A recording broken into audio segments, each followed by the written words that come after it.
શ્લોક 1 નમામિશ્મિશાન નિર્વાણ રૂપમ વિભુ વ્યાપકં બ્રહ્મ વેદ સ્વરૂપમ નિજમ નિર્ગુણમ નિર્વિકલ્પમ નિરીહં ચિદાકાશમાકાશવાસમ ભજેહમ। અર્થ હું તે ઈશાન સ્વામી ને નમન કરું છું જે મોક્ષ સ્વરૂપ છે, સર્વવ્યાપી છે, બ્રહ્મ છે અને વેદોનું સ્વરૂપ છે, જે પોતાના મૂળ સ્વરૂપમાં નિર્ગુણ ગુણોથી પરે છે, નિર્વિકલ્પ બધા વિકલ્પો અને દ્વંદ્વોથી પરે છે અને નિરીહ કોઈ ઈચ્છા ન રાખનાર છે, જે ચેતનાના આકાશ સમાન છે અને આકાશમાં નિવાસ કરે છે અથવા આકાશ જ જેમનું વસ્ત્ર છે તે શિવને હું ભજું છું। શ્લોક 2 નિરાકાર મોંકાર મૂલમ તુર્યમ ગિરા જ્ઞાન ગોતિતમીશમ ગિરીશમ કરાલમ મહાકાલ કાલમ કૃપાલમ ગુણાગાર સંસાર પારમ નતોહમ। અર્થ જે નિરાકાર છે, કારના મૂળ છે, તુરીય અવસ્થામાં જાગૃતિ સ્વપ્ન અને સુષુપ્તિથી પરની અવસ્થા છે, જે વાણી જ્ઞાન અને ઇન્દ્રિયોથી પર છે અને જે પર્વતોના સ્વામી ગિરીશ છે, જે કરાલ ભયાનક છે, મહાકાળના પણ કાળ છે, કૃપાળુ દયાળુ છે, ગુણોના ભંડાર છે અને સંસાર સાગરથી પાર ઉતારનારા છે, તે શિવને હું નમન કરું છું। શ્લોક 3 તુષારાદ્રી સંગાશ ગૌરમ ગભીરમ મનોભૂત કોટિ પ્રભા શ્રી શરીરમ સ્ફુરન્મૌલી કલ્લોલિની ચારુ ગંગા લસત ભાલ બાલ કંઠે ભુજંગા। અર્થ જે હિમાલય સમાન શ્વેત ગૌરવર્ણ અને ગંભીર છે, જેમનું શરીર કરોડો કામદેવોના સમાન સુંદર અને પ્રભાવી છે,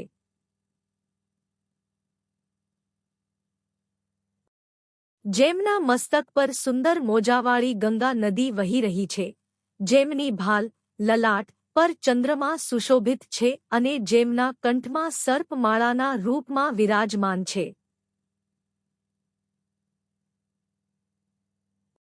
શ્લોક 4 ચલત કુંડલન ભ્રૂ સુનેત્રમ વિશાલમ પ્રસન્નાન્નમ નીલકંઠમ દયાલમ મૃગાદીશ ચર્માંબરન મુંડમાલમ પ્રિયમ શંકરમ સર્વનાથમ ભજામી।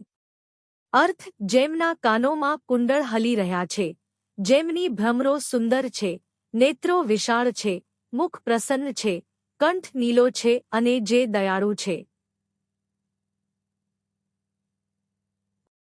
જે વાઘની ચામડી મૃગાદીશ ચર્મ ધારણ કરેલા છે, મુંડોની કપાળોની માળા પહેરેલા છે અને જે બધાના પ્રિય તેમજ બધાના સ્વામી છે, તે શંકરને હું ભજું છું। શ્લોક 5 પ્રચંડમ પ્રકૃષ્ટમ પ્રગલ્ભ પરેશમ અખંડમ અજમ ભાનુ કોટિ પ્રકાશમ ત્રયી શૂલ નિર્મૂલનમ શૂલ પાણી ભજેહમ ભવાની પતિ ભાવ ગમ્યમ। અર્થ જે પ્રચંડ અત્યંત શક્તિશાળી શ્રેષ્ઠ સાહસી અને પરમેશ્વર છે, જે અખંડ વિભાજન રહિત છે, અજન્મા છે અને કરોડો સૂર્યોના સમાન તેજસ્વી છે, જે ત્રણેય પ્રકારના દુઃખોને આધ્યાત્મિક આદિભૌતિક આદિદૈવિક જડમૂળથી મિટાવનારા છે, જેમના હાથમાં ત્રિશૂળ છે, તે ભવાની પતિ શિવને હું ભજું છું જે પ્રેમ અને ધ્યાનથી પ્રાપ્ત થાય છે। શ્લોક 6 કલાતીત કલ્યાણ કલ્પાંતકારી સદા સજ્જનાનંદ દાતા પુરારી ચિદાનંદ સંદોહ મોહાપહારી પ્રસિદ્ધ પ્રસિદ્ધ પ્રભો મન્મથારી। અર્થ જે કલાઓથી પર કલ્યાણકારી અને કલ્પના અંત પ્રલય કરનાર છે, જે હંમેશા સજ્જનોને આનંદ પ્રદાન કરનાર છે અને ત્રિપુરાસુરનો વધ કરનાર પુરારી છે, જે ચેતના અને આનંદનો પુંજ છે અને અજ્ઞાનતાને દૂર કરનાર છે। હે પ્રભુ મન્મથ કામદેવ ના શત્રુ મારા પર પ્રસન્ન થાઓ પ્રસન્ન થાઓ। શ્લોક 7 ન યાવત ઉમાનાથ પાદારવિંદન ભજંતીહ લોકે પરેવા નરાણામ ન તાવત સુખમ શાંતિ સંતાપ નાશમ પ્રસિદ્ધ પ્રભો સર્વભૂતાધિવાસમ. અર્થ: જ્યાં સુધી મનુષ્ય લોકમાં કે પરલોકમાં પણ પાર્વતીપતિ શિવના ચરણ કમળોનું ભજન કરતો નથી, ત્યાં સુધી તેને સુખ, શાંતિ અને સંતાપોનો નાશ પ્રાપ્ત થતો નથી. હે પ્રભુ, જે બધા પ્રાણીઓમાં નિવાસ કરે છે, પ્રસન્ન થાઓ.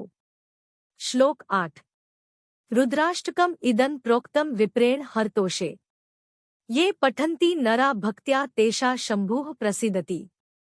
અર્થ: ભગવાન શંકરને પ્રસન્ન કરવા માટે બ્રાહ્મણ દ્વારા કહેવાયેલ આ રુદ્રાષ્ટકને જે મનુષ્ય ભક્તિપૂર્વક વાંચે છે, તેમના પર ભગવાન શંભુ પ્રસન્ન થાય છે.